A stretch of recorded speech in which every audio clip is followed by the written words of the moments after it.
Hello. Good evening. How you doing today? I'm fantastic. And yourself? I'm doing fine. Now, just give me a moment to have a mark out geek moment for a second. You know what I'm saying? Because I don't tell people the name of the person until I do the particulars, right? So listeners, fans, potheads, let me just run it down to you. AVN Hall of Famer, innovator, trendsetter, influencer, business owner, might would say icon, and just can we just end it, goat? For the most part. How many years have you been in this business, ma'am, Miss Lady? I've been in the industry 21 years. Thank you for that grand introduction. Yes, 21 years. You have seen it all. You have done it all in many ways. Um, when you was announced and you found out you were going to become an AVN Hall of Famer, please give me the emotions. Tell me your thoughts. I was just like, wow, that was really cool. I hope they know that I'm not done yet, though. They treated you like the WWE wrestlers out this piece. They was like, yeah, we're going to make a Hall of Famer now. We know she ain't retired yet, but now, I mean, no, that show you how bad of a woman you is. That they didn't even wait till you said I'm done. They was like, hey, we gonna put you in, and you ain't even close to being done. You know, Exactly. and I also see that you also making a point to tell people about the business, teach people about the business, smart people up about the business. And that's one of the reasons why I do this podcast. Please speak to the importance of why people need to learn how to end this business correctly to begin with. I feel like a lot of times our industry gets a bad rap, and you're not gonna have a great experience unless you treat the whole industry like the business that it is and give it the respect it's due, So I always feel that, having as much knowledge as possible is like always, a good way to really dive into a subject. So yeah, a lot of people like they leave the industry bitter and they didn't like the way that it turned out for them. And I think a lot of that is like a lot of just career missteps, Mm-hmm. within their job market or within their job. Yeah, because you always hear the stories of God just hate that I was ever did porn, and you didn't hate it when you was getting the money Or maybe you did and you shouldn't have been doing something you hate doing. in the first place. But Yeah, like let's put that out there, like a yeah, lot of because times if you hear those stories. because if you're ashamed walking into the business, you're not going to be able to grow in the business because you're always going to hit the ceiling because you worried what people think. This person might find out, and you Mhm. ain't not going to have a good time or enjoy the business in general.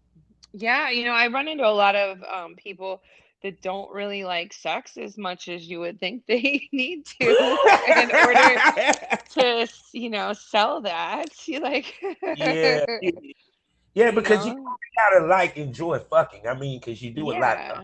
even for one scene. But look, I gotta do the particulars because we've been going, and people gotta know your name. So let me do these particulars. We can get this thing rolling. Okay, beautiful. Yeah. Hello, everybody, and welcome to the Smokers Lounge here on Anchor, the perfect app for anyone who's trying to start their own podcast. All you have to do is download the Anchor app or go to anchor.fm, set up a profile. You can monetize your episodes and get them distributed same day and all this for free. So go to anchor.fm or download the app and start podcasting today. I'm your host, Kavanaugh, the Southern Champ, aka the Porn Rap Star. Y'all know what it is because y'all done heard this. Shouts out to England, shouts out to Russia, shouts out to freaking Canada. I didn't know I had fans there. So you know what it is. You want to see my porn links? You want to listen to my music? Follow me on social media. One place. All my links.com/porn rap star. Find me everywhere with one link. Also, we are sponsored by LS Community. I'm talking about lsworld.com. Go there today and get yourself a profile right now and start your life into the kinky side of things. You get what I'm saying? And we're a proud member of the GW District Black Podcast Network. I'm talking about multiple podcasts giving you the Black perspective. And while you're there, you can get some shopping done, people. I'm talking about health, beauty, fashion, you name it, they got it. So go to shopgwdistrict.com excuse me, shopdwdistrict.com. Buy black, support black businesses so we can build a black economy, so we can create generational wealth. And the last thing, every Monday night, and y'all gonna hear this on Monday Night Smoke on K97 FM, the station for porn, the adult station. That's right, every Monday, 8 p.m. sharp, Central Standard Time, 9 p.m. Eastern Standard Time. You hear me with lovely ladies like this lady here and many others. We talk about the business of porn. You get me? Now, with that being said, I'm going to shut up and let this legendary Hall of Famer, aka Mama G.O.A.T, introduce herself. I'm Sara Jay. See, say no more. See, one of the game. Now, one of the things that, because I followed her for years, and I always, when I was a talent, you was a dream for me to shoot with, because I love the way that you work, your scenes. It's just like you were the epitome of a porn star. Thank you. You know, along Jenna Jameson lines. That's how I look at it. Gina Peppers. I can go down the list, baby girl. So, let's start at the beginning. What got Sara Jay into this? I like sex, actually. I know a lot of people say that, but yeah, I was dancing. I was like stripping full time, and I liked parts of it. Like I liked being viewed as a sex object, and I liked having I was always kind of nerdy growing up and stuff. So to turn that switch on kind of like changed, like, just opened up a whole new side of me, and I was kind of like, oh, that's nice. But I really didn't like the competition at the strip club, and it's like being in a locker room full of high school girls, there's fights and all Yeah. kinds of drama and stuff, and that's just like not what I want. But with it opening me up in a like sexual way, I was like, I think I'd like to have more sex. And maybe maybe more like interesting sex. Like what kind of sex can I have actually? And at the time I was living in Vegas, and I had met a couple porn stars, and so it crossed my mind. I didn't really watch too much porn myself, but yeah, I had met a couple porn stars, and I was like, I think I could do that. That sounds like fun. And yeah, so I bugged one of them until she got me a job doing my first scene, and that went really well. Um, like for me, it went really well. The guy has like super struggled, but I knew then that like, no, this I can do this. Like this is fine. Like I don't feel weird, or there's no kind of hang up at all. Like this was great. Like I looked forward to it. It was super fun. And then I just sought out more work. I sent out my pictures to anybody I could find an email address for. Oh, definitely. So it was like when you did your first scene with the male Mhm. talent, what's some of the things that y'all did before the scene to get acquainted with each other? Did y'all discuss boundaries, the whole nine? Because a lot of times one of the things with my podcast, as you'll see as we move forward, I talk about the unpretty shit, the real shit, the shit that a lot of Yeah. people don't talk about. You feel me? So speak to the atmosphere with you and the male talent, from y'all discussing boundaries to the things that he did to kind of loosen you up and relax you, because regardless of the fact, this is your first time in front of the camera. You feel me? I mean, Oh, you're so funny though. Because like well, first of all, always feel like I had two first scenes. I had one that didn't really work out, and then it wasn't really released. And then I had another scene which was my first release scene. So like the first scene that I did, I remember they picked me up and they picked up the male talent. And so like we just chatted a little bit on the way to the location, and it was his first scene too. And I was like, oh, this doesn't sound like the greatest idea, putting two like newbies together. Whose casting idea is this, right? And so yeah, we just like we showed each other our test, and we just chatted a little bit, and I was getting my makeup and hair done, and I just kind of got a vibe from him that like this might not go too great, you know? Like I was Mm-hmm. like I could tell he was like a little nervous, like maybe more than he should be, and I was not nervous at all. Like I had no nerves. Like I was like so hyped and so excited to do this. Like I was like, Mm-hmm. yeah, let's do it, It's like going into a battle. Like I was ready, I was like so stoked. Yeah. And yeah, like he couldn't get hard at all, and they didn't do anything with the scene because there was nothing to do with the scene. God, that's a You know, hellified first scene. yep, First yep. box, you can't even get a hard. Oh, Not at all. And so then, like the second scene that I did, which I really count as my first scene because it was the first one that was released. It mm-hmm. was a lot more typical. Like, I showed up on set. It was being shot in an apartment in Vegas, and the only thing is like I didn't really understand the job of a porn star. Like, I really just didn't, to be honest with you. Like, I thought that I needed to be like the best at fucking. Mm-hmm. Like I needed to show out. Like I need to show out. Like I need to be like the best at Mm-hmm. fucking that I can be right now. So like I walk in, and they just tell me what to wear, and they kind of give me like a brief rundown. The guy is definitely done plenty of scenes. Like he wasn't of like any big name, but like at the same time, like he was very well versed in this, like this was like no big deal for him. We shook hands. He was like, oh hey, how you doing? Like he went and ate like an apple or something, and I put my clothes on, and they took my pictures. And then like we started the scene, and I was supposed to walk into the bathroom and suck his dick out of, like, he was getting out of the shower. I was supposed to walk in the bathroom. I was supposed to suck his dick, and then we were supposed to cut and then take the action to the bed.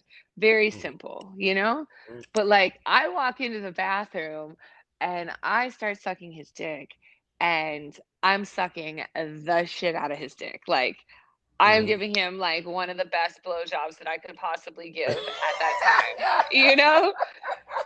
And he definitely busted within like 1-2 minutes for sure. Like, yeah, like I had no idea that like it just didn't register with me that I had a time Yeah. slot I had to fill here, like Mm-hmm. just because I walk in and I knock it out of the park doesn't mean that my day is over. you Yeah, know? because see, what people don't realize is that they want at least 20 minutes. Yeah, and And the back way then it that was even more. It was even more back then. It was yeah, like 40. Yeah. yeah. And they'll take that 40 and that's like 5 or 6 scenes that they can put Well, out. The way they would even Well, cut like it.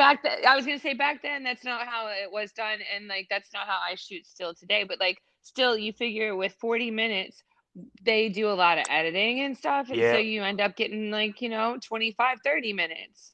Mm-hmm. There'll be like a whole part where like maybe the light stand is in the way, or where like the sound is not quite great and they got to take it out or something. So like they always shoot Yeah. over just to make sure that they have enough coverage. Mm-hmm. So I get in there and I pop him in like under 2 minutes, and then I very quickly found out that like that's not what you're supposed to do, and that he's gonna have to need to like charge back up. So he's gonna have a Mm-hmm. sandwich and a snack and some water, and we gotta wait like 15-20 minutes, and then we gotta do this all over again because like I'm so amazing at sucking dick. Yeah, you did too good of a job at that moment. I'm pretty sure the Yeah, director was like, ma'am, can you dial it down a tad bit? I right. mean, Yeah, like he it, was like that's when they let me know like, okay, you need to pay attention to the guy, and like not like when he feels like he's gonna come, like back off. Like it's not mm-hmm. like real life where that's where you put the foot on the gas. No, like when Mm-hmm. you think he's gonna nut, then you kind of like stop, break. Mm-hmm. Yeah. Yeah, because see, the thing of it is that you're making love to the camera, not the guy. And I think that's one of the things that when I watch your videos, you have mastered. The way you work the camera from the blowjob to even ride sequences and doggy style and stuff like that. Speak to how you have to pay attention to the camera as well as when you're working with the male talent. You know what I'm saying? A lot of people don't really even think about that or even really talk about that as much. Mhm. Yeah, that's always been something that I think is super important when you get to set. If it's a company you haven't worked for before, or are not totally sure of what kind of product they're coming out with, you definitely need to ask if you need to look in the camera or if you need to avoid eye contact with the camera. Because some scenes, you look dead into the camera the whole time. And other Yeah. scenes, you've got to act like the camera's not there. Mhm. So shoot. So when me and your shoots, of course, you had good shoots, you had bad shoots, and what have you. Speak to being professional, no matter what, on set, and how it plays into the growth or the loss of a career. Oh, yeah. Like, nobody wants to work with somebody who's difficult. I mean, they even say that in, like, mainstream Hollywood, Like, Mm-hmm. there's a ton of, like, mainstream celebrities who've even lost work because they're difficult on set. And it's no different on porn. Nobody wants to work with you if you're difficult. And there's so many other talent out there, like, the chances of them putting up with your shit because you're you is, like, kinda slim. Mm-hmm. I think that's why, you know, people usually don't end up getting like diva attitudes until like later in their career because, Mm-hmm. if they did it early on, they wouldn't get very far, right? Yeah, oh yeah. Yeah, but like I also feel on the opposite side of that, that me being easy to get along with has really, really given me a lot of extra scenes, Yeah. Because like if I go to set and say I'm working with three guys and it's like me and three guys and the scene goes really well, then the director is like thinking what else he can put me in. Those Mm-hmm. three guys are like, "Oh, she would be good for other scenes that I'm shooting for other companies. I should let them know." And Mm-hmm. that's how I kind of like snowballed through the industry without really having an agent. Mm-hmm.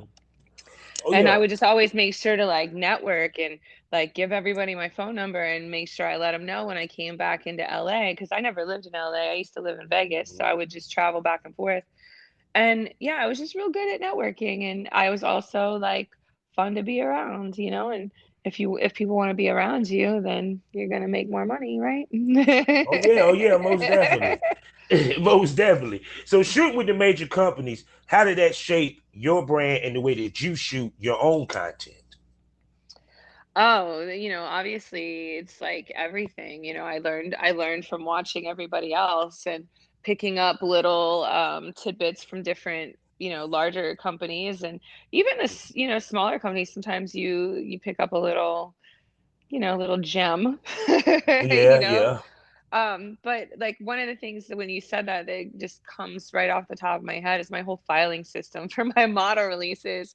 I remember like Mm-hmm. seeing the way Bang Bros did it and thinking Yeah. like, oh, that's a great system. Like Mm-hmm. because we have to keep these model releases and keep these like 2257 government forms like Yeah. on deck at all time. And they would make you go through like a legal department and legal department would do all this extra shit and like videotape you sign your model releases and stuff. And granted, like I run a small company, so I don't really need to do that. Everybody that I'm shooting, I don't really shoot new people. And so like Mm-hmm. everybody that I'm shooting is like really established and like I don't Mm-hmm. feel like all the need to overcompensate for like all these permissions and stuff. But Mm-hmm. the model releases and the papers and the IDs, everything up until this year, we would always have, the models fill it out on paper and then take all Mm-hmm. those papers from the same scene. So like if it's, a three-person scene, we take all those papers from the same scene with all the IDs and everything, and we put them all into like a big yellow envelope. And then on the outside of the yellow envelope, we would write like what the scene is, where it was shot, like all the necessary information on there. And back in the day when I had seen Bang Bros do this, they would put this is so long ago, because we used to shoot on Yeah. DV8 tapes. So they would put the DV8 tape That let you labeled know and you be in the business. yeah, right. They would take the DV8 tape and they would put it in the folder too. But like I never really did that, but so like I keep all the folders and they're very well organized and just Mhm. staying well organized is like a key to running a production company, and running a Mhm. business in general. So like I try to peep out what other people are doing and see if like anybody else's system will work good for me.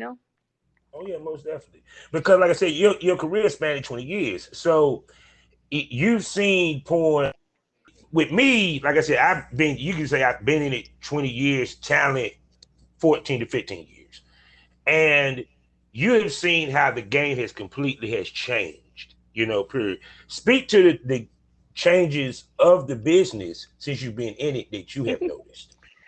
I mean, technology, like that's kind of a given, like when I started, my first movies were on VHS tapes. Yes. Yeah, and they were shooting on high 8 tapes, and then we went from high 8 to DV8 tapes. And then you go from DV8 tapes to everything Mm-hmm. goes digital. There was a time where a photographer would come on set with a cooler, and the cooler would be filled with little canisters of 35 millimeter film.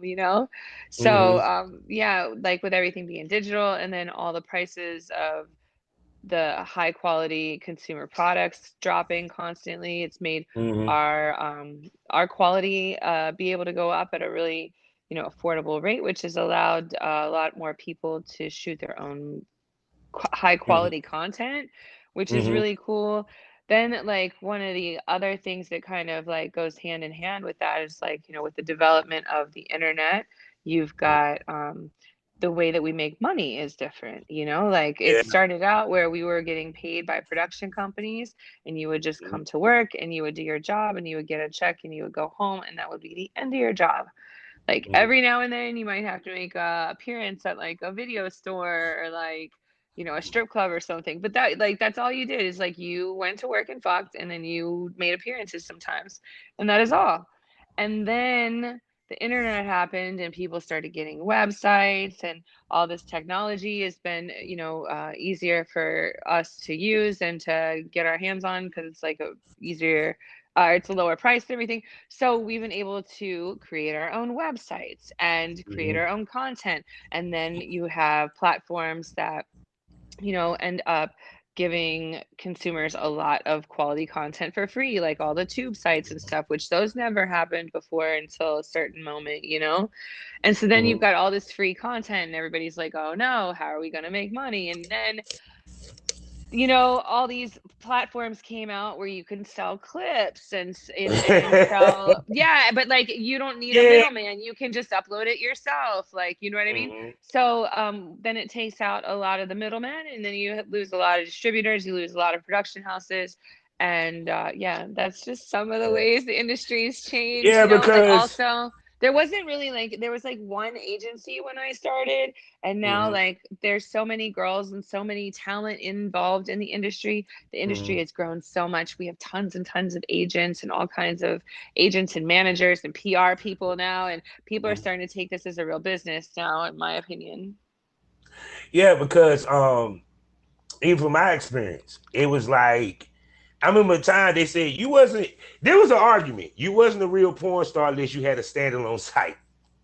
And Right.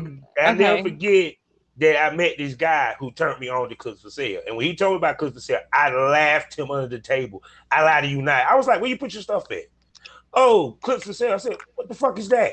I said, Right. that's no real shit.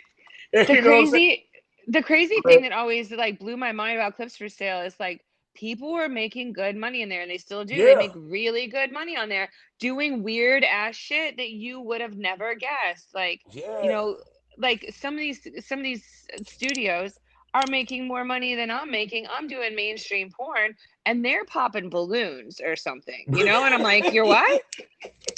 They're squishing Are cars and candy Yeah, bars. yeah, yep, yep, yep. They're pretending like they're giants and crushing little army men. Mhm. I'm like, wow, okay. So you have to give like at first when the internet popped up, they would call people who did internet porn internet people. They'd be like, "Oh, you're one of those Yeah. internet people." It's like a little bit of like a little thing there. But the fact of the matter is that the internet ended up making everybody a whole lot more money. So, you have to give people the respect they're due. And like same with the clip stuff. It's like Okay, so you never did mainstream porn, but you have a clip store where you pop balloons or like squish gummy men or something, Mhm. and you're making killer money. You have to give those people respect that they're due. Oh yeah, most definitely, most definitely. Now I'm just gonna say this. I know you are like number one in the hearts of all black men. I'm just putting that out there. And the reason why I say this, because like I said, people I followed her. She was a female that I dreamed of shooting with because I knew that I Mhm. made the top of the game if I shot with this lady. She was, I dare say, I would call you the godmother of interracial porn, honestly. Because you was one of the first, you and I say Lisa Ann was the main ones that was pushing interracial content, Mhm. period.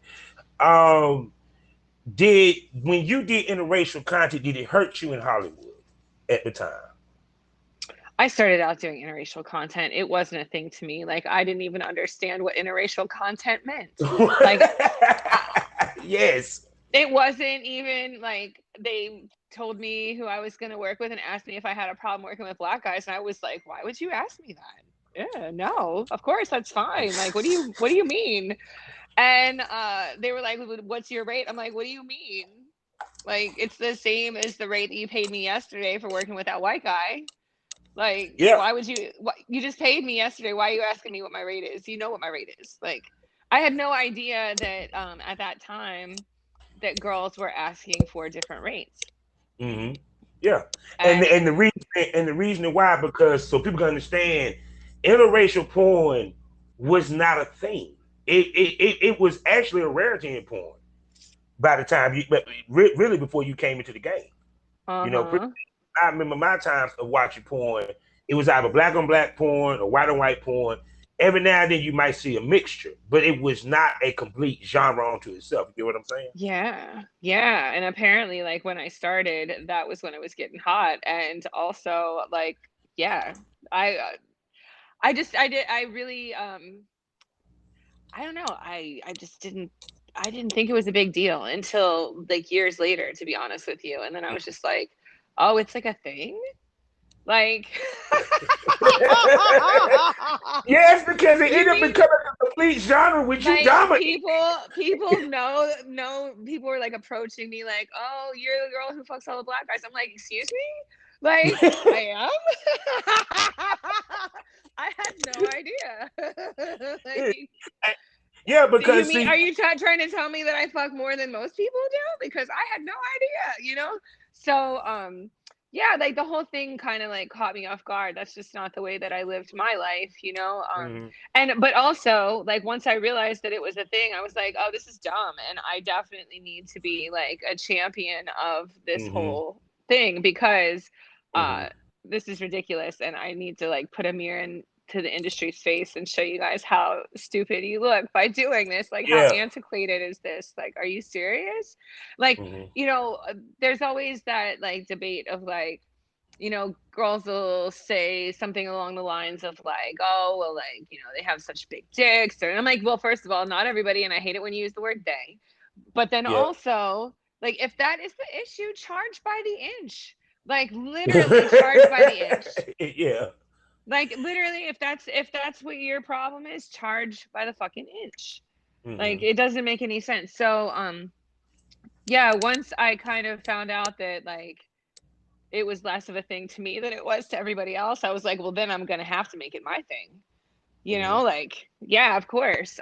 Hey, there's nothing wrong with So it. I'm sorry. no, It's like, and now that I'm like established in the industry and I have my own production company and I write scripts and we have a direction with, what we're trying to do within my production company, Mhm. um, I make it my goal to normalize having sex outside your own ethnicity.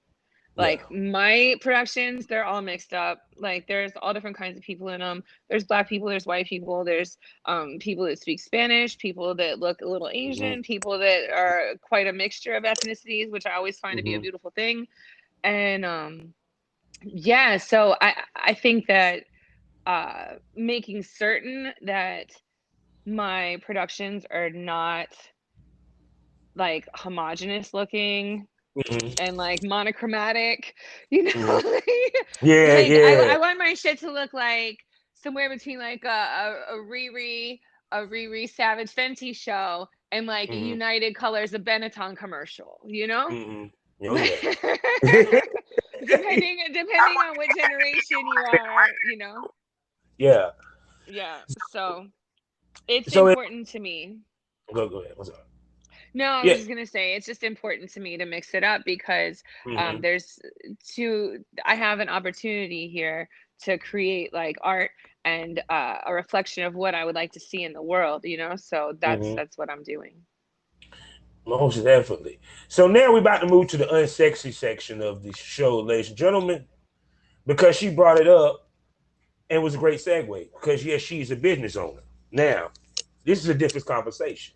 So the question is going to be a little bit different. All right. Being that you're a business owner, when you pull talent in, what do you look for? Okay. Um, my production company is a little different from most companies. We not only do I produce content for myself, but I also produce content for the talent that I manage as well.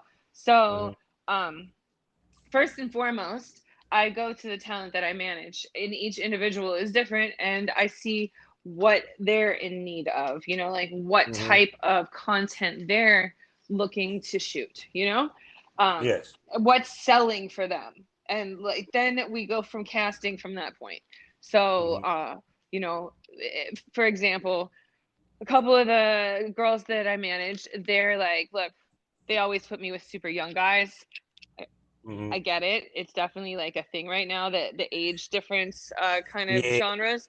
But she's like, I would really like to fuck a man every now and then though, like a full grown adult.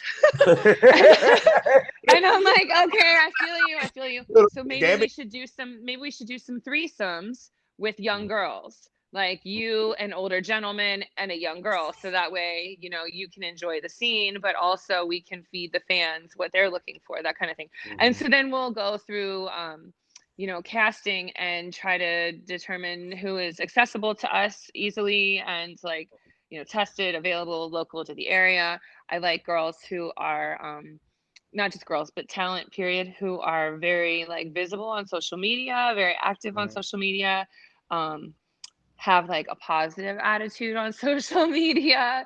And yeah, like I don't really want to hire a The problem. tweets they you will see on your feed nowadays. I Yeah, sure.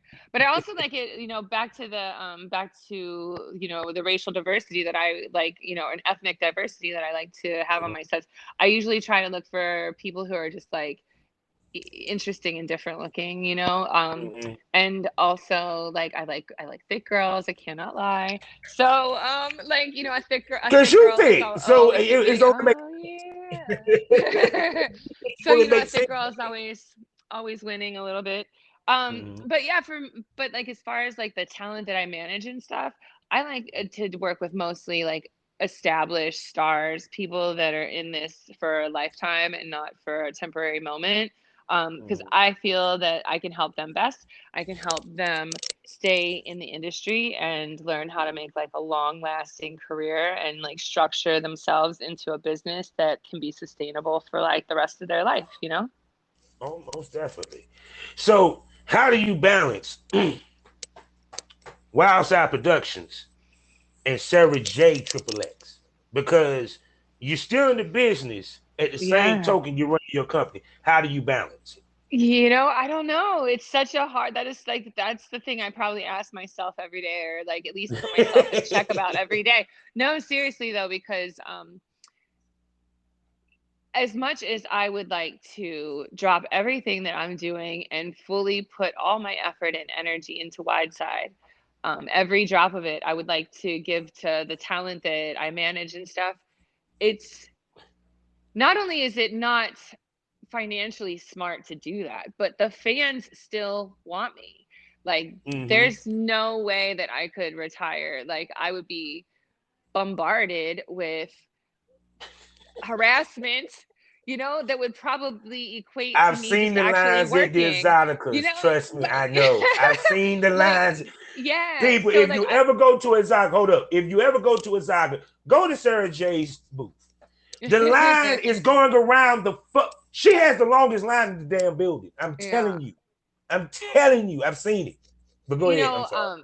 No, it's totally cool. Like I just it's not time for me to retire yet. They still want me and I still like being on camera. So, at this point, I am constantly working on that balance every day. And Mm-hmm. I think it really just falls into um, me only really shooting when I want to shoot at this point. Like Mm-hmm. if there's a scene that I really want to do, that's when I shoot. My Mm-hmm. website has been up for 20 years now, and I've had update every week for the past 20 years. So um, I do have to feed the beast. That's what I call the Mm-hmm. website. I have to feed the beast, so I need to give them at least 4 updates a month, and that's cool. Some of them can be solo, some of them can be with other people. I mean, I still like shooting. It's just like I feel like the future of me is bigger than just me. Mm-hmm. So I do have to give some of myself to my production company as well, but I still have to feed the Sara Jay birds. They need more content. They're not done yet. Oh, most definitely, most definitely. So now let's get to some old unsexy shit. Now, you've been in this business, I'm gonna say it again, 20 years. I'm gonna repeat it a couple of times. So yeah, if it gets on your nerves, people, I really don't give a shit. Fuck your feelings. But people don't want to talk about not every day is great, not every month is a money month. People don't want to Yeah. talk about the ups and downs. You want to see people, they want to tweet how much they make on their OnlyFans, but they don't want to tweet that month that they ain't make shit. So speak to the ups and downs money wise of this business, and when it's down, what do you do to get it up and get it popping? Well, I ask good questions, don't I? you do, right? Like, so money wise, like, I am very fortunate to be at the position that I'm in because I've got multiple income streams, from so Mhm. many different places. And if one of them is slacking, the other one is probably picking up a little bit. So that, Mhm. and I also live way below my means, just on a personal note. Yeah. So, yeah, like I don't even have a car. Don't feel bad. Like, Neither do I. Neither do I. yeah, like Neither do I do. I live way below my means, and I think that that's super important I. for Mhm. a job. Like if you have a job where the money fluctuates a lot because you're just gonna get ulcers, Yeah. Yeah. right? You So be stressed. yeah, like I always know that my income that I make, like my bills are a very tiny fraction of my income, Mhm. which really makes it easy. So like, if you're not making so much money one month, it's all right. No Mhm. worries. Next month will be better. You know? True. Um, True. yeah, like I don't even stress about it. It's just like whatever. But Mhm. getting to that point is a hustle, because you have to make sure that the numbers equal out and that you have enough streams of income. And up until I reached that point, it was like always on my hustle to find new ways to make money, like, and I Mhm. still like to find new ways to make money. It's always good, but like once you get like a lot of new ways to make money and you get like good income coming in, like you worry a lot less and you live a little bit happier life. Oh yeah, yeah. Yeah. Because because I think that the biggest mistake that a lot of girls make is that they don't treat it as a business and move within it as a business. Like for Sure. example, if you have a nail salon, you're not expecting to become a millionaire that first year. Right. And I think that because we're in the sex business, because we do fuck on camera, they think that it's easy money. Speak to it. This is not fucking easy by any means. No, you were saying like as far as like money fluctuating and money being Yeah. difficult at times and stuff, that doesn't bother me as much as just like stress, like Yeah. things just fucking up. Like, I had some of the roughest days in the past 2 weeks. And my camera guy just looked at me and he said, Sarah, that's why not everybody can do this. And I was like, Mm-hmm. good point. Good point. Yes, you're right. You're right. You know, like it's just it could be like a series of things that go wrong. Everything from like, the guys having trouble getting wood to Mm-hmm. like one day like the location, I was having a hard time getting into the location, and before you know it, like I was trying to get there before everybody else got there, and then before you know it, like we're all there, and none of us can get into the location. We're all sitting in parking lot in the car, like it's like hassles, and just one thing Mm-hmm. after another. Some days, just like any other job, you have these moments where it's like, oh my God, why am I doing this? Why is it today like such an uphill battle? Like, why? Like I had booked a makeup artist for 10 days and she got like really sick one day. And Mm-hmm. there was like, and it's during, convention time. So there's no other makeup artist available. Everybody's been booked for months. So Mm-hmm. like, then that day I had to like direct, I had to, do this chick's makeup and her hair, and then the male talent was having some issues, and yeah, it's just like, wow, today sucked a lot. I didn't like it. Yeah. Yeah, because see, And people don't realize even with like with me doing the podcast, you had them days where you don't feel like doing shit, but you have to put on a brave face. You have to get, I guess, put on a brave face, strap up your boots, as they like to say, and get to it. You know what I'm saying? Because we as yeah, bosses, we have to wear the mask. right, you're You either know what going I'm to get saying? this shit done or you're not going to get it done. You make the decision. Are we doing this today, or are we calling it quits? Like, that was like the decision that I had to make like several days in the past couple weeks. Like, am I just gonna quit? And I don't mean quit like the industry. I mean like quit for Mhm. today. Like, should we just Yeah. cancel today and like call it a dub and be like, fuck it? Like Mhm. you just run into so many issues sometimes, and it's like, oh my God. Like we check into the location, and the neighbors are like really close, and they can Yeah. see in the windows. There's no blinds. I'm like, why didn't they get blinds in this place? And there's no blinds. So I had to like go to Home Depot, and I bought some like big paper to like put in the Hmm. windows, like the big rolls of paper. But it's always like little stupid shit like that, but like a lot of it. And you're Hmm. like, between that and like maybe your lunch didn't come, like the Uber Eats says it was delivered and it wasn't, and now you have no food for like 10 people. You know, like, Yeah. like just all kinds of stuff. The mail talent stick won't get hard. The makeup artist didn't show up. The And Uber should have Eats said is that four missing. times, ladies and gentlemen. That let you know it Yes, happens a lot. it does. It does. Shit happens. And Now, now, it now, was now, like now, a now, really rough now, I got day. to say this. I got to say this. Now, she said this. She's also responsible for some pills that supposed to keep your dick hard. So I'm pretty sure she probably looked at Bell Tab like, you might want to take this, buddy. Right? Like also everybody's on their own shit, like Yeah. everybody's got their own chemistry that they deal with, and I try not to Mhm. like, mix it up too much, but yeah, Yeah. like especially if you're male talent in the industry, you should know what needs to happen to make your Yeah. dick work. Irk, yes. Yeah. Yeah. Because I tell them quick, look, go get, they need to pay me some fucking money. Go get Blue Chew. You can chew it. It'll get you hard. I done used it as a male Yeah. talent, and trust me, I done knocked out 4 to 5 to 6 scenes with Blue Chew. There's so many different things out there. Oh my gosh, like everything from Trimax and Caverjacking and Viagra and Cialis and the Blue Chews and Mhm. like the gas station pills, the Rhinos and the Vigor that you know what I mean? Yeah, So she like know about the rhinos. Okay. come on. Come on now. Ginseng. Give me two Rhinos and a couple packs of No, Swishers, what you know about that swag? Sex with aggression. You know about sex with aggression, and that was Mhm. aggressive that day. Yes, I was. Mhm. I'm but see, sure. but see, that's what I be telling guys because when we're male talent, it ain't like you're fucking her, off camera, this, that, and third.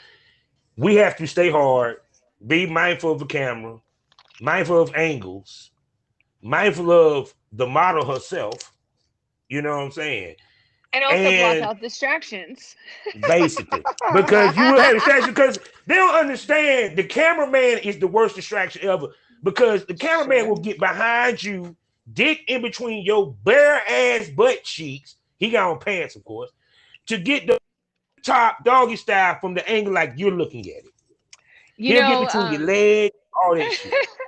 when I this is another technology change. When I first started, lighting was a lot different. And when I first Yeah. started, there was a lot more of those. I guess they're like tungsten or whatever. They're really hot lights, the Mm-hmm. lights that get really Yeah. fucking hot. And I remember the cameraman used to have them attached to the camera, like on top of the camera. And so Mm-hmm. they would like go in for like a tight shot, like up under a guy's nuts or whatever. And sometimes you could hear like hair burning, or you could smell hair burning a little bit and shit from the sea light. They call it a sea light because it's like the cunt light, Mm-hmm. right? They Mm-hmm. from the sea light on the camera. So like, yeah, it used to be a lot hotter situation. The lighting has reduced the heat drastically. Like if you Oh look at yeah. old porno, we're always sweaty and disgusting because we had to have the AC off and the lights were on fire in there. Yeah, But and the then reason like why the AC had to be off, people, because the camera is so sensitive it would catch it. yeah, and even now we still turn the AC off, but the lights are so cool it doesn't really Yeah. affect it too bad. Yeah. But I'm sorry, but seeing you sweat do kind of make the sex scene even hotter though. To me, Yeah, seeing for people sure. sweat, No, because I I mean, agree. That means you're working. Yeah. yeah, they're like, oh, they going hard, boy. He's sweating. Yeah. They done messed up the sheets. Uh-huh. Like her makeup, like because if you're a fan of mine, I have naturally curly hair. My hair is very, Hmm. very curly. And back in the day, especially down here in Florida when I first started shooting in Florida, like Hmm. I would come to set with this nice, like straight hairstyle, like everybody all Hmm. smooth and nice. By the end of the scene, my hair is wet and wild and curly, and it's like all over the place. Yeah. He said she didn't put in work, people. If the hair didn't went curly, that was a good scene. That was a good Right. scene. If Yep. it stayed straight, that means they had air conditioning on. But Or it means that we didn't work too hard. yeah, he did bare minimum. Hmm. Bare minimum. So also be it that not with you now that you have your own company, as well as being a talent, you have to pay attention to numbers very heavy. Um, Preach to ladies about paying attention to your numbers, not just the numbers that your money, how much money you make, but the numbers as far as hits and all that good stuff and what it tells you. Sure. I mean, I know that statistics are very important, trust me, but I also feel like maybe I'm not the best person to interpret them sometimes, sometimes I no, I'm keeping it real, but like No, I know. this is about being a boss, like keep it real because sometimes you have things that need to be done and you are like I'm actually not very good at this. Doesn't mean that they don't get done. That means that you need to Mhm, find somebody to do it. So I've got people that look at numbers and statistics for me and they let me know what's up and what I need and what's working and what's not working. mhm, And I appreciate that because that's very necessary to know. Like everything from social media numbers, like how our account's growing and like, what different types of things, I've got a mhm, social media manager and she'll actually look at all the numbers like details and see like mhm, what kind of posts worked and what kind of hashtags are working and what kind of like different little social media strategies are working. And the same with my content and stuff too. But I always feel like even though numbers are cool, like I personally get my best feedback from the fans. So like if mhm. I put out a scene, I mean, I appreciate it when my webmaster shoots me all the numbers, because that my webmaster shoots the numbers at me too, the Right. webmaster numbers, from like my Mhm, content, whatever, and that's cool. But like, I can just go on social media, and if people are talking a lot about certain scenes that I've done and certain mhm, types of scenes that I do, then I can just get that feedback. That's just probably equally good, and it's not as mhm, precise, but definitely listen to what the fans want, like whether you mhm. do it or not, it's your prerogative, but it's nice to know what they're talking about. Oh yeah, because I mean, they, because they I want me to do anal still, like all these years later. I'm begging, begging, wait a begging. second. I'm You like, haven't done anal yet? no, I don't do anal. Man, the talent that ever do that, God bless you, brother. And look, I'm gonna tell you what's gonna be No. crazy, right? That's gonna be a scene that make $1 million on its own because you have never done it. Right. So when you drop that, oh my God, your Yeah. cycle crash. You keep on saying when as if like I'm going to after That, 21 no, I say years. if it ever happens. I'm sorry, if. Right. I know. I'm just, 'Cause my whole like, thing hey, is that let's like go there. everybody wants me to. No, Yeah. no, you know what I'm No, saying? it's not my thing. It's not my thing. Yeah, because see, the thing of it is that like I always hear girls say, "Well, I got to do all this and do this, and I got to fuck all these dicks and this." I want you to speak to the fact that you do have a choice of how you do this business. Girls act like they don't have a choice when they come in. Yeah, and I blame that on our parents, man. Like I've always felt like especially things that have happened in the past 5-10 years, like the Me Too stuff and everything, and I know these things happen to women and it's fucking Mm-hmm. shit, and we need to teach men to not to like interact with us better, but also I think that a lot of it is, and back to what you just said, it's we actually have to speak up for ourselves and be like, no, Mm-hmm. I actually just don't want to do that. Like, okay, Mm-hmm. so you're not going to get some of the work. That's fine. Like, I was like, okay, so I'm not going to get a bunch of anal scenes. And there's a bunch of companies that shoot only anal that I'm not going to get a chance to work for. I'm Mm-hmm. okay with that because I don't want to do anal that bad. You know, like, Yeah, like, because yeah, I'm sorry, it's look. I mean, I ain't the smallest dude on the planet, goddamn. So I can imagine time when I did anal with girls and the face they were making. So, and I would never let nobody stick something up my ass. So, right. so Like, you know I what? get to Like, freaking imagine. I And guess the it goes prep you back got to to, do for it alone, and for the prep you sure. got to do for it alone. That goes back to the first question you asked me. It's like, honestly, if you do not want to regret your career here in the porn industry, don't do things that you don't want to do. Like Mm-hmm. I just, if I'm not into it, I'm not doing it. Like you got to be your true authentic self. Mm-hmm. Because my thing of it is that you do choose your own narrative. It's Of just you got to course. be willing to stick to your brand, which great segue. Speak to staying on brand because you have a brand and you have a vision and a direction you want your brand to go. Speak to how much you stay on that direction, on that path, and stay on brand. You don't even have to think about staying on brand, or at least I don't, because I do what I like to do. And so Mm-hmm. all of the things that I like to do are on brand for me because that's what I like to do. You know, um, I like to have sex with a lot of different people, all different colors, shapes, and sizes.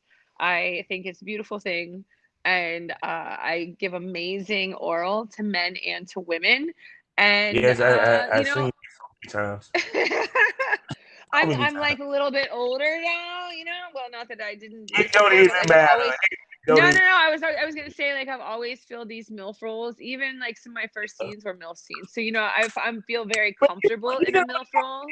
though. I mean, honestly, you really haven't aged in looks. I mean, Ah, that's sweet. seriously, it's like you look like you fresh off the boat when we saw you back in the day when I first saw you. Ah. So I'm like, shit, age Thank well. you. No, I feel pretty good, to be honest with you. I feel pretty good.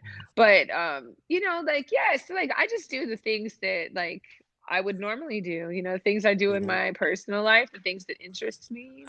Mm-hmm. And you develop a fan base for those things, like Mm-hmm. I think a lot of talent kind of like overthink that a lot, and they wonder about like what kind of stuff they should be shooting and stuff that shoot the stuff you like shooting and see how that Mm-hmm. goes, Yeah. like, and then like also shoot stuff you're curious about and see if you end up liking it. There's been plenty of Mm-hmm. times where I've been able to experiment like on a sexual level on camera and Mm-hmm. been like, oh, I didn't know I like that. That was kind of fun, you know?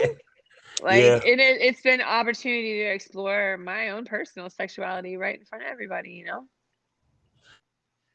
It's the opportunity to take them on a journey, tell a story. Yeah, You know what I'm sure. saying? Draw people in, period. And that would, your content does.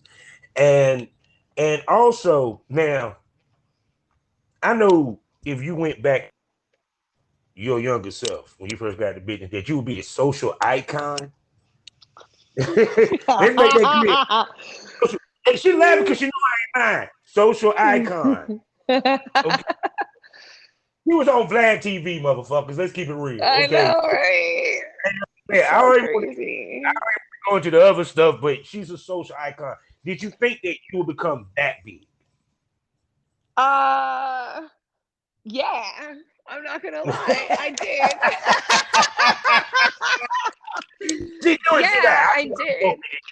Um, like I did at the time, I didn't know what the top was, like I guess at Yeah. that time when I first started, the top to me was kind of like, I guess maybe Jenna Jameson. Because she was like a Yeah. household name, but at that time we didn't have social media, you know. Mm-hmm.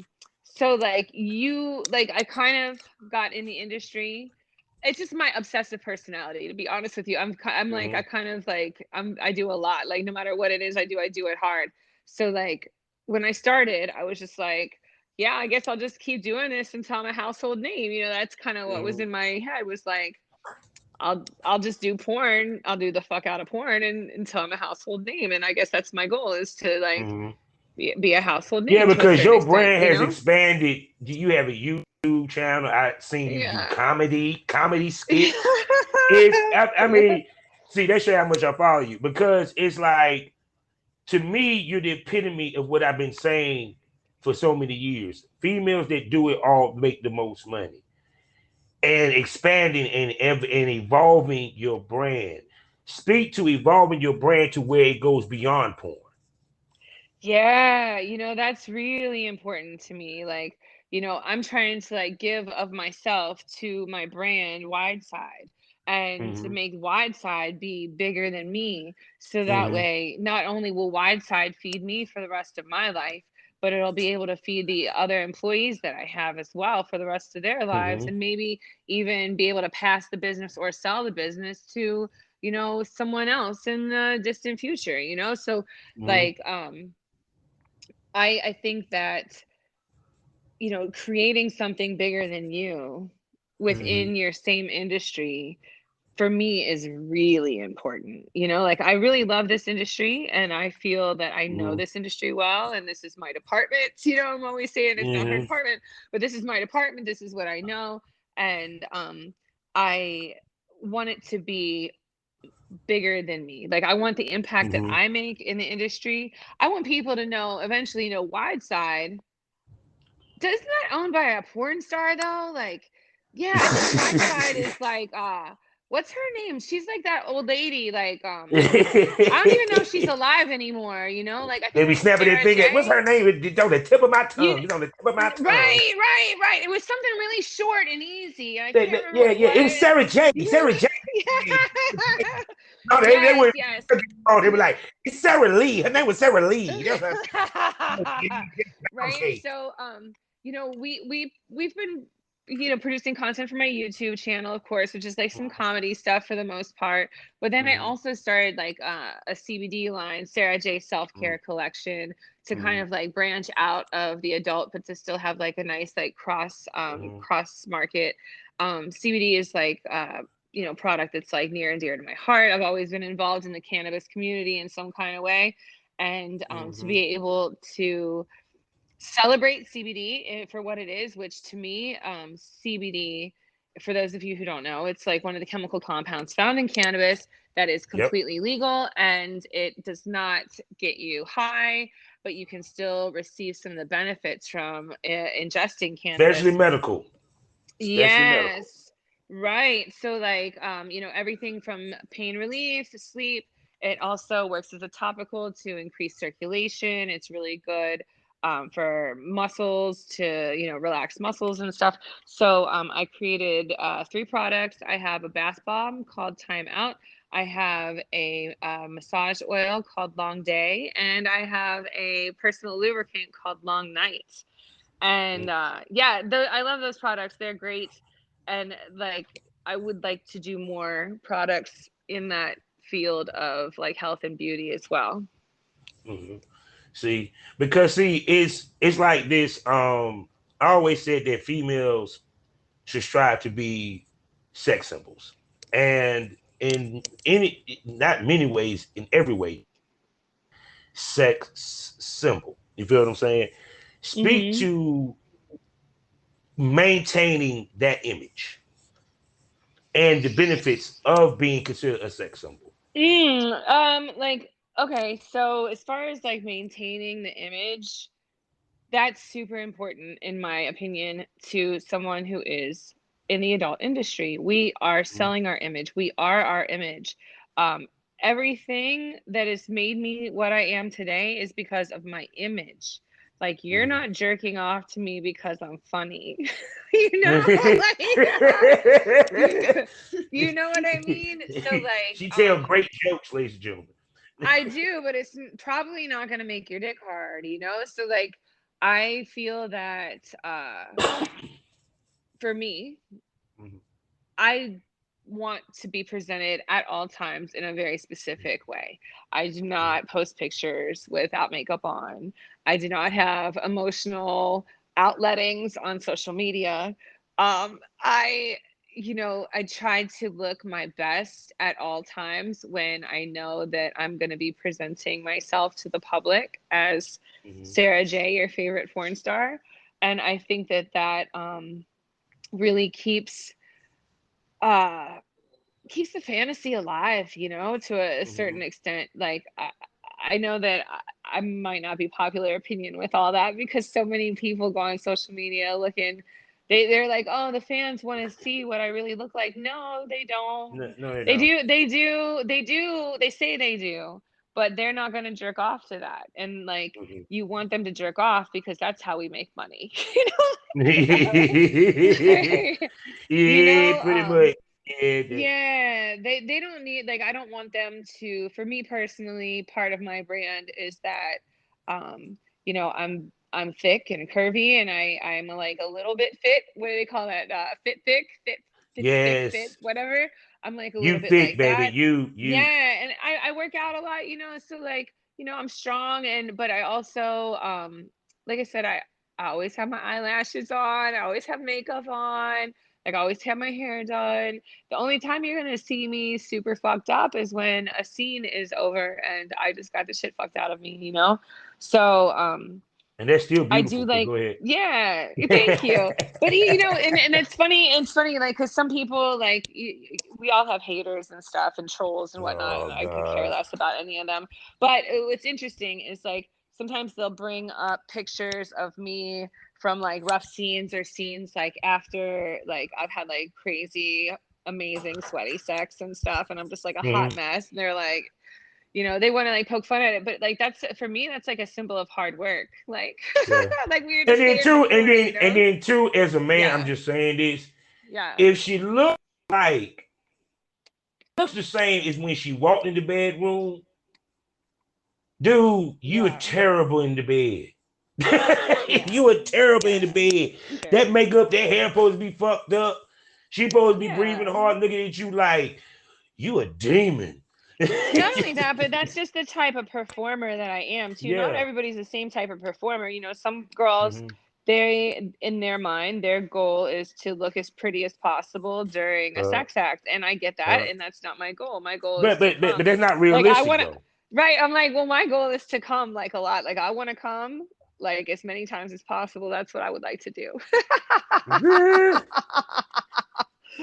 I want Oh, to get the amount of time that we need filled on camera and then come as many times as possible. yeah, because I'm sorry, they had nothing sexy to see a woman have orgasm during the scene. Oof, right? I That love shit is that. hot as fuck. Even sexy if you the male time made. See, Right. so God know that blow their mind. Like I made Sarah J come. I I've know, done I something in know. life. I've done something in life. You God is know, good. speaking of that, like that's probably one of the most unexpected challenges in my current career right at this moment. So Yeah. many times that I work with somebody new that I haven't worked with before and they just freeze up. Like at this point in Uh, my career, and this sounds like such like bougie thing to complain about. But it's like Mm-hmm. at this point in my career, like people get so hyped up about working with Mm-hmm. me because I am who I am that they psych Mm-hmm. themselves out, you know? And I'm like, shit, Mm-hmm. not again.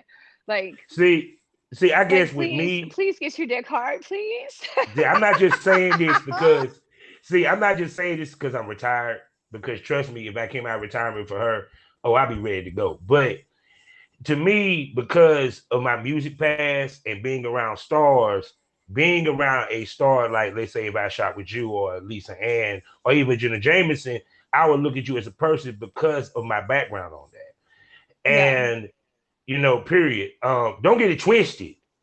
I'll be sitting there like, I am shooting with Sara Jay out this motherfucker. So yeah, Yeah. I'm saying, but yeah, they're psyched out because yeah, I'm sorry, you're the top of the food chain. They just keep it 100. If anyone shoots with you, that's the equivalent of someone doing a song with Jay-Z. Okay, no, Right. No, it's the I equivalent. get it. It's just unfortunate. Yeah, yeah. But me, no, boo boo, my shit would get hard and we Yeah. would go. You'd be like, damn, you ain't got no fear. I was like, you damn right. You You know, damn right. I've been waiting for this. I was directing the other day, and when I'm Mhm, directing, like my personal opinion when I'm directing is to not I like to just not wear makeup and like have my hair in a mhm, ponytail and like I don't want to be the focus of today because you should be uh, like looking at the girl that we're directing you uh, with, you know what I mean?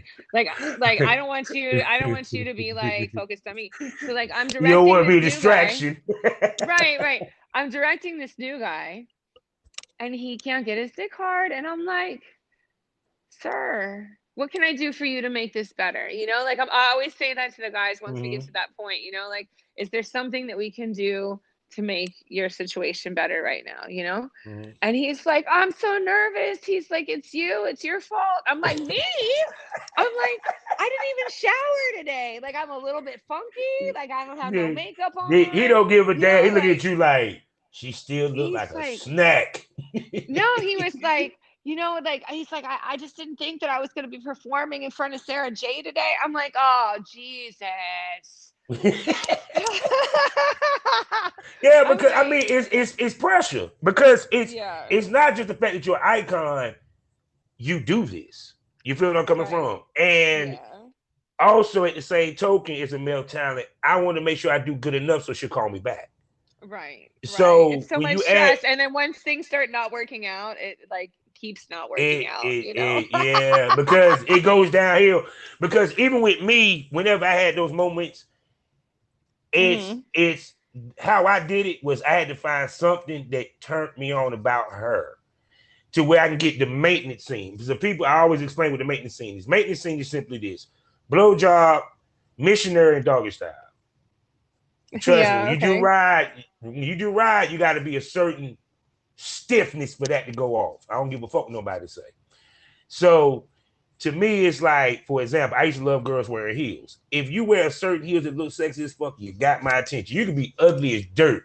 You would get fucked like your ass is Rihanna because you got on the right heels. Right. Period. So it's like I tell guys, you got to find if you got to imagine another do it. You got to do what you need to do because we are professionals.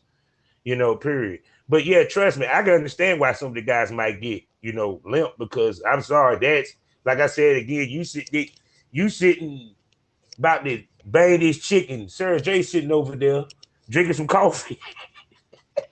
Yeah, I'm like Look, scrolling through Instagram, like looking up you see ways for your this? dick to get hard. Excuse me, sir, you got it there yet? Okay, we waiting. Cause I never forget with Jimmy Jameson, they had on a documentary. She said, well, they be sitting at the set, they be like, okay, hurry up, get hard, please. We got lunch. Yep. So because people don't realize it's speak to the difference of shooting on an amateur set versus a straight up pro set. Because a lot of people really don't understand that. Whew. There, you know, there's levels to this shit for sure. Bingo, bingo, speak to it, preach, mama, preach, mama. Okay, so like my day on a pro set, like say, you know, like a browser set or something like that. First of all, like I have to be there at 8 a.m. made for makeup, you know. It's gonna take all fucking day, or at least at the minimum, it's gonna take like 5, 6 hours probably, because I gotta do makeup and like, you know, a lot of Yeah. extra shit, you know, just like lights, and there's like a crew there as far as like, you know, everybody's moving things around and changing their minds, and I got wardrobe, and I got to change my outfit a couple of times and make sure it gets Mm-hmm. approved by the right people and all this stuff, right? And then like, you know, the day will go pretty smoothly for the most part. You know, they'll take my pictures, the guy will get there, we'll show each other our tests, and we'll take pictures together, and then we'll do video, and he pops and we go home, shower and go home, you know. I mean, Mm-hmm. it'll be like 3 p.m. It'll be like 3 p.m. and I'll have some lunch and I'll, yeah, go home.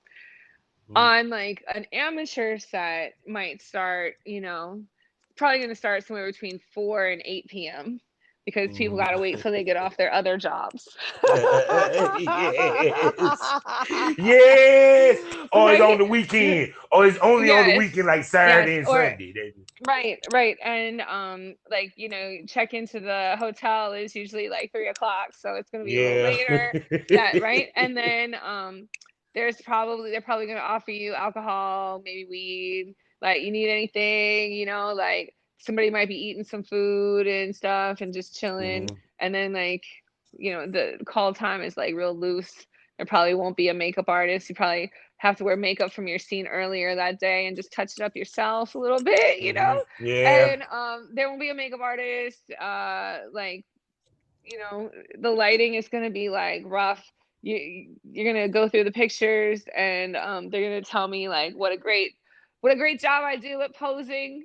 And I'm like, oh, thank you. And I look at the pictures and I'm like, oh my God, these pictures are horrible. The lighting is so bad. You can see all my cheddar cheese, you know? So yeah, and then sometime the other talent will show up and his dick may or may not work, and he may or may not be intoxicated, and then He like said he may or may not be intoxicated. yeah, it might take a long time. It might not, it might also be a really quick shoot too if everything goes Mm-hmm. like really smooth. They don't really even need any pictures, and they're like Yeah. the guy just gets there, y'all just fuck right quick. See, And I you was know, old like I school in guess my shit. I had the picture. yeah, like I guess like the difference there is like, you know, also like on a professional set, like you'll go through a list of positions that Mm-hmm. you they want to make sure they get, and they will have to do the dialogue several times, and then we'll have to make sure the positions are well lit each time, and they'll stop each position and make sure they're all well lit and everything. Whereas like an amateur set might not be any dialogue at all, and then you know, like the cameraman will just like he'd be like, "Fuck," and you guys just fuck, and then just catch what they catch, you know. The cameraman will just catch what he catches and hope his own shadow's not in the way because he only's got one Yeah. light instead of five, you know. Yeah. Yeah. It like I could never They I took try the to come as close. lampshade, and they took the lampshade off the lamp on the Oh table. yeah. Oh yeah. No lamp. It might be four lamps, no lampshade. Yeah. Oh my god. But see, it was like but see, that's why I always say this. I said it was a time where Hollywood dictated how everybody shot. Yeah. Everybody shoot amateurish. Because even with me, I did it the way that Hollywood did it. I just didn't do it to the, or after 5 minutes of dogging, oh, okay, we need to switch positions. No, we control the action. Saying if we want to Mhm. switch positions, we have it, period. Because there ain't no Yeah. way I can do the Hollywood shit. Because I'd be damned if I start getting in the groove. And then if we 5 minutes in, you talking about, so, okay, we need to switch positions. I'm like, bruh. Right. You know, like we kind of like in with my production company, we kind of try to straddle that, you know, like Yeah, I don't like things to be like so uptight, you know, but at the yeah. same time, I kind of want to get as much quality as possible, and that's part of the Mhm. reason why big productions do things so uptight is because that's how you get good quality. So, but I also kind of want to make people feel relaxed and comfortable as well because I also feel like that's how you get good quality, you know? So, Mhm. yeah, we usually try to do like we'll sit down with the performers and we'll discuss like what positions you want to do, and then we'll Mhm. be like, okay, just do them. Like, okay, you guys, like, we worked it out. Like, he really likes to do spoon. She really likes to do doggy. Okay, we're gonna do a doggy. We're Mm-hmm. gonna do a spoon. We're gonna do a cowgirl. We're gonna do a reverse. And there needs to be dick sucking and pussy eating. Make that shit happen. And if we give you the signal, that means we've had enough of this, and you could move on to the next one when you're ready. You know, like we give Oh, like a little like off camera signal, so that way they can do it at their own pace. They know that we've yeah. got enough for us, but that way they can like switch positions at their own pace. Oh yeah. It's kind of like But a hybrid of like not super professional, but also not super amateur either. amateur, yeah. Because the thing of it Yeah. is that you don't want because you want him to catch his stride, but you don't want to kill it the way it kills the And scene. also, please don't stop fucking her if she's about to come. If she's No, like, "Oh no. my god, I'm about to come," and I'm like, Stay in that "Okay, position. next position." No, you know, No. finish that, please. Go, just handle that. Oh no. No. As soon as I heard her, as soon as I hear a girl, I'm like, no, no, we stay with this position, dog. Yeah, We just we good. right. More, a Yeah. little bit harder for her. but like I said, and like to me, I think that's the one thing with, like I said, with this, the way things have now progressed with the technology, the cell phone. I always do a running joke. I say it used to be a time where girls came into business and looking for a producer. Now they just grab a cell phone and go to the nearest store and get themselves a toy. Uh, speak Yeah, to how sure. hard it was to get into the industry back then compared to now. Like, yeah, it was hard because like the industry was smaller, there was less people in it, there was less contacts that you had to make and stuff. Also, without having social media, there was no way to contact these people. Email had just started not too much longer before when I Yeah. started in the industry. So like You just I make know, that noise. I know. So like you know, I I had first of all I had my husband take Polaroids of me, and then took She those said Polaroids. Polaroids. Oh, it gets worse. I took those Polaroids to the library, and She went to the library. I scanned them on a floppy disk. Like I used the scanner at the library and scanned them onto the floppy disk, and then I took that floppy disk back home where I had a computer and I could send out emails to anybody I could find. And so I would just send email to like webmaster@hustler.com, webmaster at playboy.com, webmaster at whatever company I could think of, like, and I would just go online and, um, you know, it was like a portion of my day was spent like trying to outreach to people in the porn industry. And Mhm. I got a call back from a photographer who was producing the Exotic Dancer Award show in Las Vegas, and he offered to make some introductions for me, which snowballed my career. Mhm. But now, like everybody does porn, and Mhm. like you can just use your phone and upload some shit to Pornhub or like to OnlyFans or ManyVids or some shit, and you're doing Yeah. porn. Look at that. Like you get enough views, people will start to know you. You'll start to make yourself Mhm. on lists and stuff. It's kind of funny. Um, Yeah. yeah. So Because to me, because I think the one thing people don't understand is we're the only entertainment genre that there's no literature. There really not much is in to tell you how to get into this business, how to break into this business, how to move into this business. Uh, but now I'm starting to see more podcasts doing education about it. I know you probably talk about it.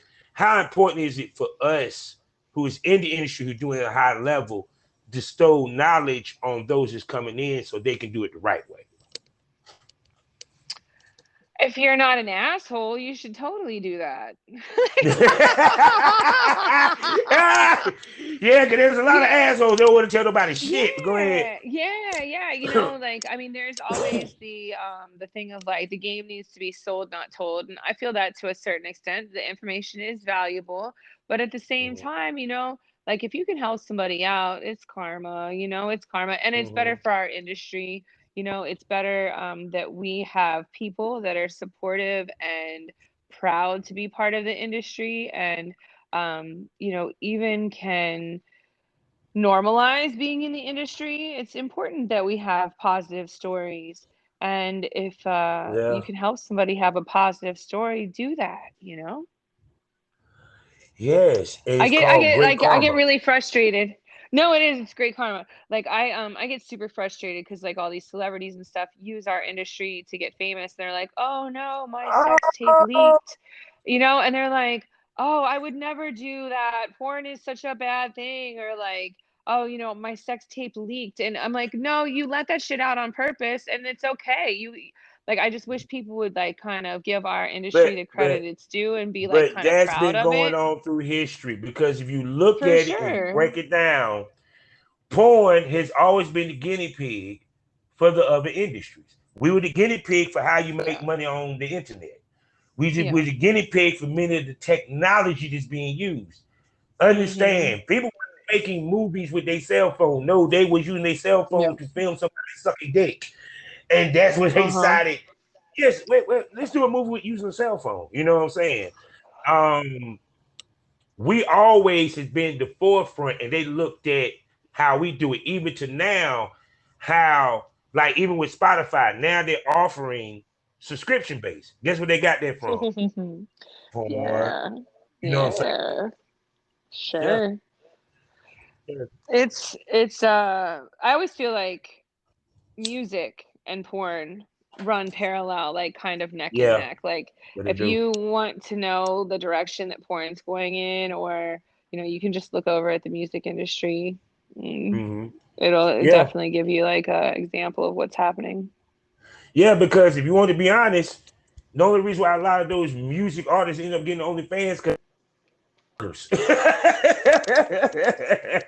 I have a theory. I have a theory that that's not even it. Like I don't know this, but I have a theory that OnlyFans like solicited mainstream music people, and not just mainstream music people, but just mainstream people to be Mhm. on their platform, maybe with deals, maybe with like incentives or signing bonuses or something. But I have a theory that OnlyFans sought them out. But yeah, it's everybody knows, and it's kind of like normalized porn, which is kind of cool. Like everybody's Mhm. got an OnlyFans page. The Yeah. lady that works, the lady with the hot ass that works at McDonald's, guess what? She's into it on the weekend. She's You busting it know? open, boy. Yeah, she's at least doing some like twerk videos or some shit. Yeah, but to me, I think what it was also it's a combination of both because you had Yeah. the girls. Because, like for example, if I was a rap artist and pandemic hit, and I see this chick who is not a big time porn star post on her Twitter that she made 30, 40 grand, and she's literally posting how much she made. The Mhm. actual page, people, she screenshot that shit. I can Mhm. see how many hits she got. It makes the celebrity say, okay, if this motherfucker who's a nobody making this, and she ain't really even got nothing but a Twitter and an IG, what could I make? You know what I'm saying? So, and then when OnlyFans start seeing the celebrities coming over, that's when they probably start offering the incentive to make more you know, Mhm. because for one, for them to even step to sex workers platform, they mean they was in dire straits and they saw easy money because they saw what was being made. The other thing too, and I've tried to, I've got a lot of friends in the music industry and I've talked to Mm. many of them.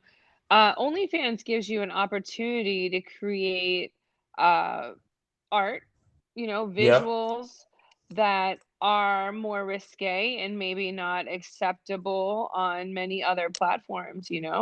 Like, Oh yeah. Suki is perfect like, example. That music video off the chain. right. Yeah, sure. Absolutely. It is. But like, and I'm sure she's not the only one. Like Hmm.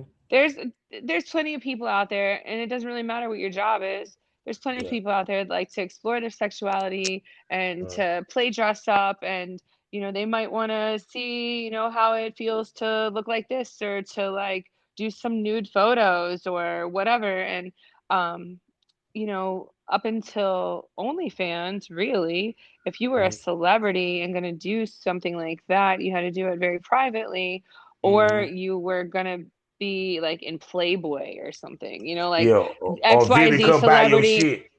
Right, like XYZ celebrity is gonna be like naked in Playboy, and Mm-hmm. whenever they do the interview with that XYZ Yeah, celebrity, they're always like, "Oh, it's a great way to explore my sexuality, and I've always wanted to pose for you." Blah blah blah blah blah. They always say the same shit, but yeah. it's like now, like if you are like a celebrity and you wanted to do that, you can keep all the money and you can do that. Yeah. Yeah. But see, the only thing is, it's normalized to watch, but it's still not normalized to be in. You get what I'm Working saying? on it. I think it's working on it. Yeah. Like It's breaking. They got no other choice because the celebrities is my breaking My it. real estate agent's got an OnlyFans, okay? Selling house and doing it now. So let's go there. for, And see, for which goes to my sure. other thing is that the misconception that you can't have a job, you can't get a husband or a wife, or you can't have a career after porn and all that stuff. It just kills me how people make it seem like if you do porn, you're dead. Your life is over. You have Yeah. no life. No, it's not Yeah, true. it's not true, but there are some hurdles, like there are Oh yeah, definitely of some course. hurdles. And as I'm gonna be 44 this year, and a lot of my friends that are in the industry are, late 30s and early Mm-hmm. 40s and stuff. And after being in the industry for so long, it does affect your personal life. It does. Uh-huh. Like it affects the type of relationships that you have and the type of people that you have relationships with. It's not Mm-hmm. impossible, but it is Mm-hmm. challenging. Like Mm-hmm. I run into even friendships, like non-sexual friendships where people have a hard time with my job because I'm constantly being harassed in public. Like if nothing Mm-hmm. else, like and I'm okay with it. Like I live this life. Like I chose this life and Mm-hmm. I deal with this on a daily basis. But like if I'm hanging out with a new old friend or something, like I recently met somebody that I went to grade school with. Now, if we started hanging out and like four times during dinner, like our dinner Mm-hmm. gets interrupted because people want to take pictures with me and stuff. Some people think that shit's cool and other people are annoyed Mm-hmm. by it. Like, but there's just Yeah. all kind of different little like relationship navigations that you have to deal with. Mm-hmm. Like, how's your dude? Like, if you are dating a guy, like Mm-hmm. how he needs to decide how he's going to handle you getting recognized in public and people like saying crazy shit to you in public and people touching you in public and people wanting to take your picture in public. And Mm-hmm. I've had a mixed bag of reactions by different people that I've Mm-hmm. been out with. Sometimes you're out with friends and you guys are having a great time and all of a sudden someone's like, oh my god, I just jerked off to you today, it's amazing. and and the person that you're with, it's up to them to make this interaction easy or not easy. So like Yeah. for example, I just was someplace with my ex-husband and that always made him feel so awkward when people recognized me. Mm-hmm. And yeah, like literally our conversation stopped. And when the guy walked Yeah. away, he couldn't bring the conversation back up because he was still like all in his head about it. Yeah. And I'm like, well, it is what it is. This is like my life. And then there's other people that are like, they think it's super fucking cool. Like I've got Mm-hmm. other friends where we're out in public and people walk up to me and they're like, hey, can I take a picture? My friends are like, hey, let me take the photo for you. Why don't like this is bad lighting over here. Let's go over Uh-huh. here. There's better lighting over here. So it is relationships, friendships, those are all tricky, tricky, tricky things. But and they're not usual, but you have to you have Yeah. to decide what you're willing to work with and be ready to have grown up adult conversations about this stuff because that's really what a lot of it's about is like Yeah. communication. Because once you start this business, you're kind of technically an instant celebrity because you can be recognized. It doesn't matter if you have OnlyFans. That's part of it Yeah. goes back to why you can't be shamed walking into this business No. because you're going to be seen. Like I never forget, I had girls ask me, is this gonna be seen in Durham? I'm like, this is the World Wide Web. That what WWW stand for, babe. People in Yes. Alaska gonna see you sucking my dick. Okay, they just keep it real, you know. Period. I just think girls sometimes just have, and guys too. I'm not just gonna say the women have unrealistic expectations of what the business is and misconceptions walking Absolutely. in, you know. Period. And and very, and like I said, because there's not much out there for them to look at or resource material, you kind of can't blame them to a certain extent because you're going off of 9 times out of 10. Well, back in the day it was on VHS or the Playboy channel. Now it's on your Twitter feed. That's worse. Yep. because because majority of it is really just amateurish, you know. Period. Yeah. So, but all I know this, ma'am, I really enjoyed this show, and Yeah. I'm going to extend this like I do to everyone. I would love to bring you back on the show and we chop it up as you being a smoke buddy if you're willing to come back for sure. And For trust sure, me, for sure. It was good. this made my decade. So, with Wow, that thank being you. I'm honored. said, tell everybody where they can find you, beautiful. The best place to go is sarahjlinks.com. That's where you'll find everything Sarah J, everything from all the different places where I post my work to my social media and all the different merchandise that I have, t-shirts, etc., etc., etc. See, say no more, people. Yes, I have a Hall of Fame smoke buddy. You'll be hearing from her again. We'll figure it out. I know she's a busy when she ain't too busy. So, people, you know how we end this. Life is a learning experience. What's the point of the experience? You didn't learn anything. Smoke that over. Thank you for coming to the lounge, Miss Sarah J. Absolutely. Thank you for having me. No doubt.